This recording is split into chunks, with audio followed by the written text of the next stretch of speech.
everybody, and welcome to our session today. I am so excited to have Michelle Segar with us today. Michelle is a behavioral scientist at the University of Michigan, author of No Sweat, and most recently, Joy Choice. Welcome, Michelle. It's so nice to have you. Thank you. It's great to be here with you, Laura.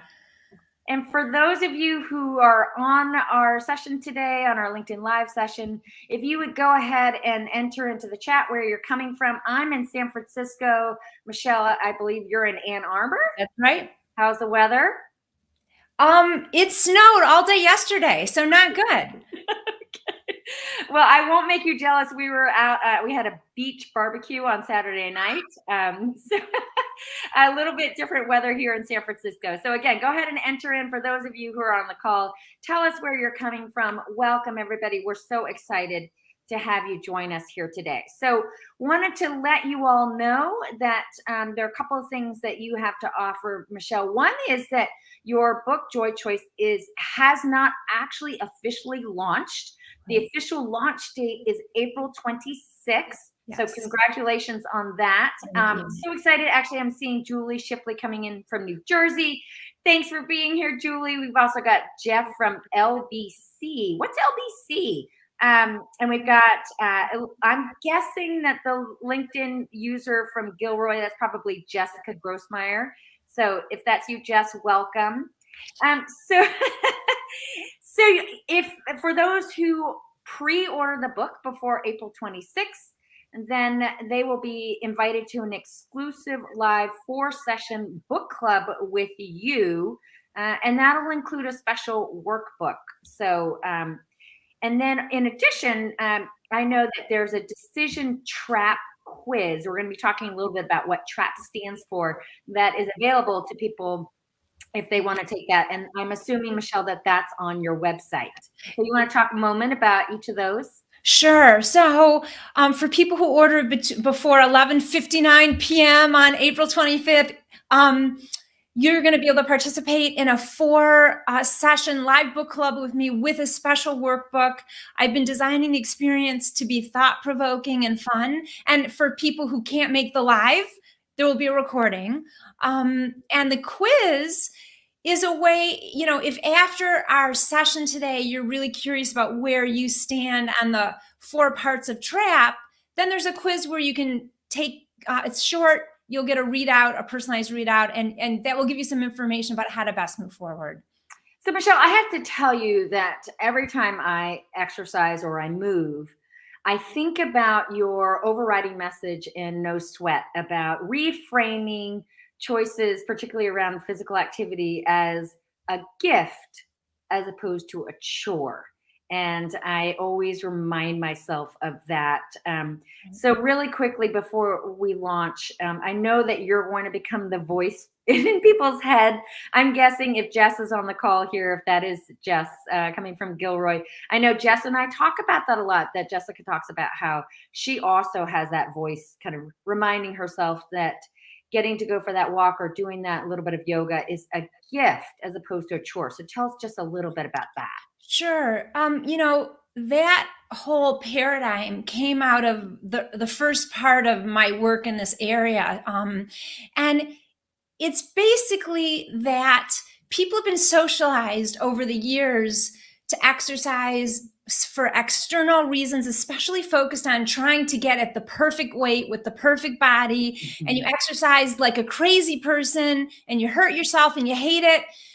And that easily turns exercise into a chore. That narrative to some extent still exists, but there is a way, there's a method, a research-based method that can help people shift out of that approach and thinking so that they can deeply experience exercising as a gift that they give to themselves. Yeah. So it's really moving away from that outdated, no pain, no gain, but instead it's really around enjoying the moment. And I love that study that you did years ago now with 2 groups of women, one group who exercised to lose weight, which is kind of the typical reason in the past why we work so hard to try to engage people in health promotion for these external factors like weight loss. And compared with the group of women who exercised in order to have more energy. And it was the second group that was more likely to quit, to continue doing it over time. And it aligns with what we know about human nature and behavioral economics, which is that people are more motivated by immediate positive experiences than some prudent, practical goal you have in the future. Yeah. So it's really moving away from that mechanistic mindset that has permeated in our field, I think, for too long, and really much more of a human centric approach to lifestyle change, which I love. So, Michelle, I know you've got a couple of big things coming up. Can you share a little bit about that? And then we'll go ahead and dive in. Sure. Well, the next thing next week is I'm doing a keynote with Virgin Pulse in Austin, so that's going to be really fun. I'm looking forward to that. And then a couple days later, I'm doing a keynote. We've created a panel about how to refine digital health for the American Telemedicine Association in Boston. And then later in July, I'm going to be doing a special presentation for the Business Group on Health's Well-Being Initiative Institute. Awesome. All right. Okay. So we're going to go now to Joy Choice, and which I feel so lucky to have had a chance to read through that. And you open up with a story where you describe your husband, which most of us are not. So paint that picture for us, Michelle. Sure. It's a cold winter day in Ann Arbor, Michigan, in our 100-year-old house, and 5:30 a.m. and the alarm goes off, and my husband rolls over, turns off the alarm. He's sleeping in his exercise clothes without any thought whatsoever. He gets up and walks down to the basement where his exercise bike is and commences his exercise habit that he has formed. And I am still sleeping, trying to get as much sleep as possible, because that's, what I choose to do and what I need. So that's the story. Where do you want me to go from there? Well, just this idea of how I feel like so many of these habit formation books are really geared toward people like your husband, the habiters, as you characterize them, versus the rest of us who are the unhabiters. And this kind of, this quantified self craze, while certainly some people have really taken to it, a lot of people haven't. And I think have felt left behind. So speak to the rest of us, the unhabiters. Yeah. And I think it's really important, first to say, there are always going to be individual differences, and not everything is going to be ever true for anyone. And so what I think has happened is that our field has evolved out of proponents who love exercise and who may tend to be habiters.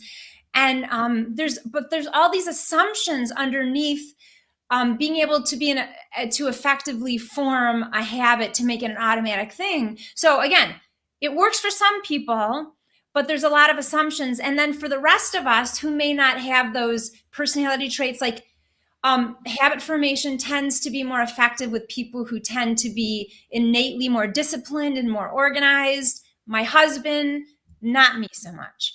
Mm-hmm. Habit formation tends to work for people who have more predictable lives. They may not be managing the lives of a bunch of other people, whether it's family or work, aging parents, cats, dogs, all these other things where there's a lot of unexpected that can just fly in and, crash the habit loop that habit formation is based on. So for those of us who don't, have those other types of traits or life contacts, we need another approach for sustaining a behavior like physical activity or healthy eating or meditation. And that's why I wrote the book, for those of us who I'm calling unhabiters.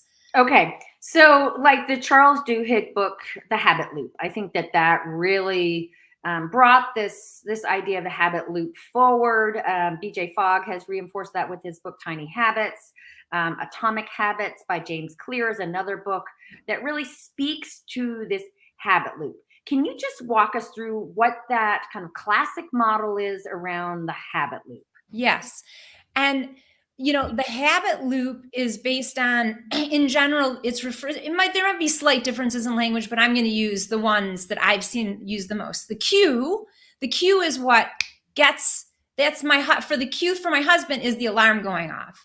Then the next part of the habit loop is the behavior. And so that's my husband going downstairs and exercising. And then the third part is the reward. And that's the sense of accomplishment that my husband gets. And because of the way our brain works, when we're rewarded for something, our brain starts to want it. And if we have a stable cue, then every time we get to that cue, it gets us into the behavior, and then there's the reward, and it continuously reinforces this, and we can offload it from our need to think about it because it's automatic in our brain. And the habit loop is an elegant way of thinking about creating behavior. But the challenge with it is that it may work really well. And I want to say habits are great. I want to make sure people understand. I depend on my flossing habit. Otherwise I would probably not floss my teeth every night. I depend on my habit in the morning to feed and give my dog water first thing. Otherwise, who knows what would happen to him, right? So habits are helpful and wonderful. The question is whether, as a society, we've been overgeneralizing the value beyond more simple behaviors like flossing that happens in the bathroom where there's not a lot of distractions for the most part, to a behavior like exercise that has to do with our schedule. It has to do with interacting with other people, whether at our lives, at our works, how we feel, how motivated we are, maybe getting someplace, maybe meeting up with people. There's so many elements that make it very complex. And eating healthy is even more complex because there's so many more parts in our day that it has to do with. So that's really, you asked me about the habit loop, and I kind of went a little into more detail about it, but that is in general what's being proposed. But for the reasons that I talk about in the book and that you and I have talked about, there are assumptions about personality, context, getting a reward from the behavior that not all people meet. Yep. So a question for everyone here, and I know that we got a response from Jessica here. For the listeners here, are you a habiter, or are you in the camp that Michelle and I are both in of being an unhabiter? So go ahead and put that in. And also, I really encourage any of the listeners to pose any questions along the way. Michelle is such a great resource around really starting to unpack, okay, given the fact that so many of these books and so much of this messaging is directed toward those habiters. Where am I? What can I do? And Michelle, you're such a great resource for that. What can that individual that doesn't fit into that paradigm or that narrative, what can they do?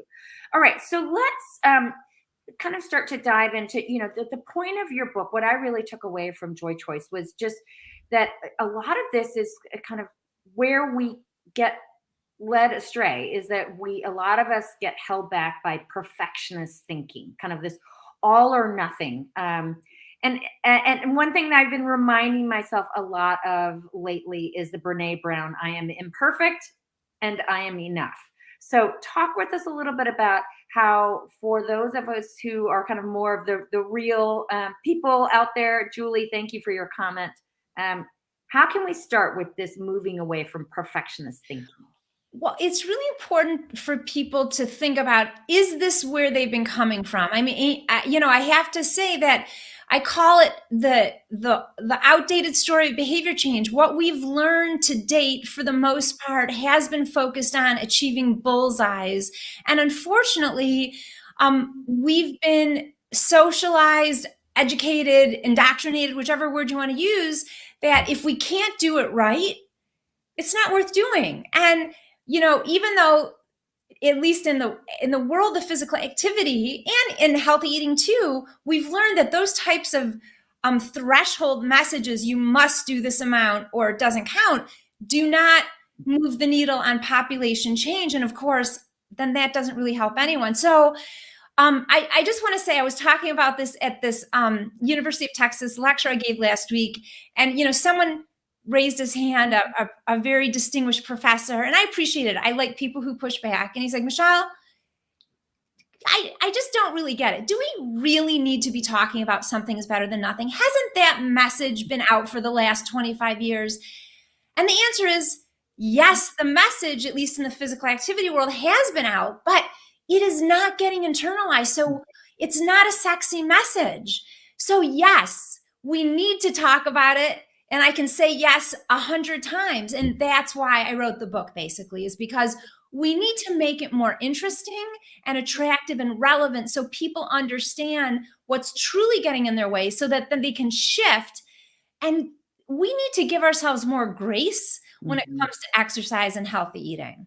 And one message that I've heard you share a lot, and we're starting to get more of this in the field, is all movement counts. Yes. So let's take a moment here. Kyle, thank you so much for your question. Michelle, in terms of habits and the habit loop, do you believe you can break the habits that are not conducive to our goals by simply recognizing the trigger and finding a new behavior for the same reward? I'm not sure I understand your question, Kyle. Can you state it? Yeah, I don't really understand your question.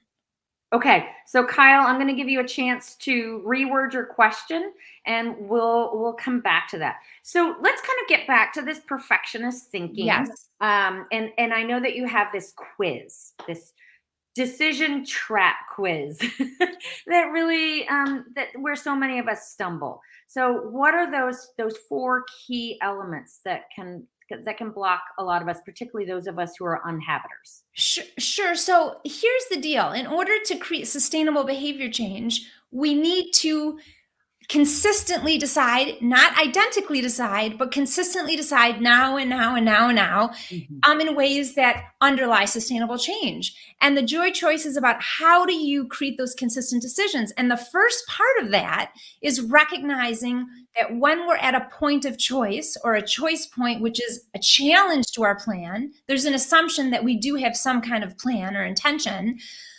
There are certain things that tend to come that I've seen working in my clients for the decades. And the four things that I see that tend to derail momentary decision-making is temptation, rebellion, accommodation, or perfection. And that spells, or that's the acronym TRAP. It traps our decision. So how does temptation trap our decision? Temptation traps us when maybe we're at a party and we thought that there was going to be some food that would fit on the plan we've been following, that we really want to follow and feel good following, but there isn't anything there. We can go to all or nothing thinking, and we could say, I'm just going to go crazy because there's nothing. That's one way to go to all. Or we can restrict ourselves and get really grumpy because we're not going to let ourselves anything. We're going to stick to it no matter what. And we can only do that for so many times. There's a backlash to that. One of the ways to get out of the temptation trap is to understand that the visceral desire that we feel toward whatever food we might be looking at, and it could be the visceral desire we feel to sit on the couch, whatever it is, has to do with memories and our history and the experiences we have and the feelings we had in our past experiences. So I think it's very empowering to know that it's not that cake that's really calling to you. It's your past memory. So that's the first trap, is temptation. And, I'm not going to spend too much time in any one of these because I know we've got a lot of stuff to cover. The second one is rebellion. And I bet a lot. That's a big one for me. Where you do it. And that gets back to the chore to the gift issue, right? Because if you should do it, then you're like, I should, I'm not going to do it, right. To heck with you should. And then you rebel against it. And that reflects reactance theory, which we know human beings are motivated to reclaim our freedom when it gets taken away. So that helps us understand if that's a dynamic going on with us. The third one, accommodation, is when we all of the time, not sometimes, but all of the time, decide to tend to the needs of other people and our work-related needs instead of our own plans to go take that walk or plans to follow a certain eating plan because we don't want to offend someone who's offering us something, or the work getting to zero in inbox is just this, it's like being on a treadmill that never ends. And again, it's not that we shouldn't do these things sometimes, but that if we always accommodate the needs of other people and things, our self-care goes to the wayside. And the fourth one, which is the biggest one, is perfection. And it gets back to what we've been talking about, that as a society, we have endorsed this all or nothing thinking, which is why us individuals struggle so much with it. We've been taught to believe it. And so, go big or go home. yes. Yes. The problem is that most of us can't stay going big. And if that's the case, then we need another alternative that lets us do something instead of nothing so we can stay the path of lasting change. Okay, so Julie just put in, that's me, accommodation. Who knew? Thank you, Julie. So how about for the rest of you, and Kyle, we're going to get to your question in 2 seconds. Just which of these is your biggest nemesis? Temptation, rebellion, accommodation, or perfection? I would say for me, it's rebellion. That's the one that I struggle with the most. So for for the rest of you, please go ahead and write in which is the one that you really struggle with the most. And let's go ahead and address Kyle's rephrased question here. So do you believe you can recognize a cue and reward and simply change the behavior to create a healthy change? Example being stressful dinner time with kids causes a behavior to sneak away for a cookie, which gives a reward of a break / freedom in the moment. Behavior of the treat could be switched to a breath of air outside to still get the same reward. Hope that makes more sense. I see. So that you're changing what the reward is to, well, I feel like, Kyle, your question assumes that that someone is in a habit loop. And I'm not sure from that question. I think a stressful dinner, I mean, dinner is really kind of hard when you think about it, when you have a family with kids and cooking and mayhem and animals. I mean, that's kind of a situation where it might be really hard for someone to actually form a habit loop. So an alternative perspective is, now I'm not saying people shouldn't plan. I'm a believer in plans. I think they help us. We put things in our calendars that are important. We should think about how we're going to implement the valuable changes that we want to make. The question is, what happens when something gets in the way? And that's really that's what the joy choice is. It's the perfect imperfect option that lets us do something instead of nothing. And we call it the joy choice because it lets us succeed when we can't do it perfectly.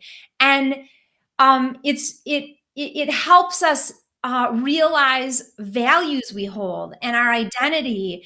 And I mean, there's actually a lot of reasons why I called it the joy choice. But one of the reasons refers back to what I said earlier. Doing something instead of nothing is not a sexy message. It's really not very interesting. But if we can start to frame it as a joy choice, a way that we can make it work, that we can succeed, that we can take care of business and stick with these behaviors that we really care about sustaining, wow, that gives it a compelling brand, if you will. It brands your choice. And, I've been living this myself. And people say to me, well, what joy choices are you making? Well, instead of taking the hour walk that I really want to make, yesterday I took a 13-minute walk because that's what I could do. And I can't do my 12-minute meditation. So I did 2 minutes yesterday. We can use this concept really with anything. It's about giving ourselves permission and grace to be healthy in a way that's going to work with our lives. Because guess what? If we try to be healthy in ways that isn't going to work, why bother? Right. Okay. So, you talk about these decision disruptors, and I love the people writing in. Lisa, for example, shared accommodation without a doubt.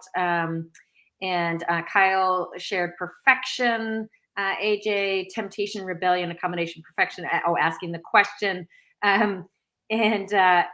So finding behaviors that feel good and feel rewarding. Kyle is sharing. So I just love this framework. And you talk about the alternative to this habit loop, or this kind of automatic habit that's promoted so much, is to really engage more in conscious, creative problem solving. And so this is a way for us to succeed when life in general isn't perfect, and certainly our lives, I know my life is so far from perfect. So you give us a framework in Joy Choice, which another acronym here, POP.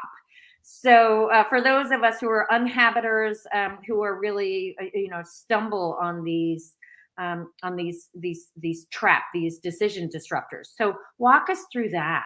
Sure.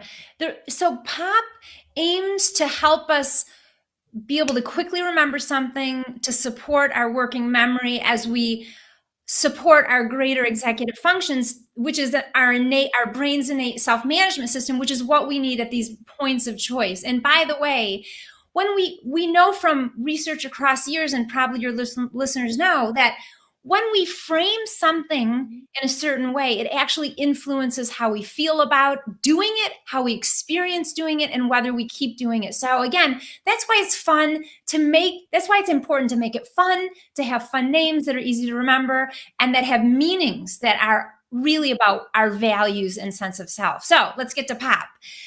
Instead of letting life burst our bubble with the situations we just talked about, let's pop our plan. That is a metaphorically potent example, but also acronym of how we can take charge using our flexible thinking, our consciousness, and our values. What does POP stand for? Pause. Take a breath. Name your trap. Hey, temptation. This is maybe what you'd say, Laura. Hey, temptation, I see you staring me down, but by the very act of naming you, I take my control back. I'm able to harness my attention to move on to the second step, which is open up our options and play. And this is where we just get creative and we think, what are opportunities here? Instead of all or nothing, eating the whole buffet, or feeling upset that I can't have anything and not enjoying the party at all, what are some in-between things? Maybe I could have a quarter of a hamburger instead of the full thing. Or maybe I eat in the way I want to eat and I have a light dinner. I mean, there's so many ways. Or maybe I can't get to the gym for that spinning class, but I could walk outside for 23 minutes. And this is, I want to pause here and just say that people say, but this is hard for me. And it is hard for some people, but it's just a new way of thinking. And once you start to do it, again, give yourself grace when you're learning a new skill. But if you frame it as your process for picking joy, that will help you want to do it. And then the third part of POP, the second P, is pick the joy choice, which is the perfect imperfect option that lets you do something instead of nothing. And I think that that acronym POP, there, pause, open up to possibilities and play, and pick the joy choice, is such a nice way to kind of wrap up our conversation around our top 3 takeaways. And so I've been really trying to ingrain that into my brain, POP, where I pause, I open up to possibilities, and I pick the joy choice. It doesn't have to be so hard. It can be joyful instead. So I wanted to let everybody know, this is a reminder, this is Stress Awareness Month. And I think that what I love about POP is that it's a way to diffuse so much stress that we hold around these making, quote, the right choice. And next week, we're going to be diving into this even more. My guest will be Chester Elton, who is the co-author of a book called Anxiety at Work, most well known for the Carrot Principle. He and his partner, Adrian Gostick, are really known in the organizational development space. I hope you can all join me on Wednesday, 10 to 10:30 next week. So Michelle, how can people stay in touch with you? The best way is on my website, michellesegar.com. There's a way to contact me. If people have follow-up questions, I'd be happy to answer them. And a reminder to everyone that, again, the official release date, April 26th. So pre-order your book. Michelle, I'm assuming it's on Amazon. It's on Everywhere. All the major distribution channels. So go look that up. And also a plug for anyone who does buy it, please do. also take the time to write a review. Those are so Thank you. helpful. Thank you. And Michelle, you have just been a bright star for me for so long. And I am so excited that people on the call here, that they got to be part of this as well. And MJ wrote in here, it may be hard to get in shape, but living life out of shape is much harder. So again, tapping back into our values and that sense of joy. So to everyone who listened in on our conversation today, thank you so much for joining us. And if you want to spread the word to others, this is recorded, as all of our LinkedIn Lives are recorded. So you can listen to this again and also pass it along to your friends. Michelle, congratulations on your upcoming launch date. And please, everyone, go out and buy the book and partake in this upcoming book club that you have coming up. And again, Michelle, thank you. And thank you to everybody else. Thanks, everyone. Thanks, Laura.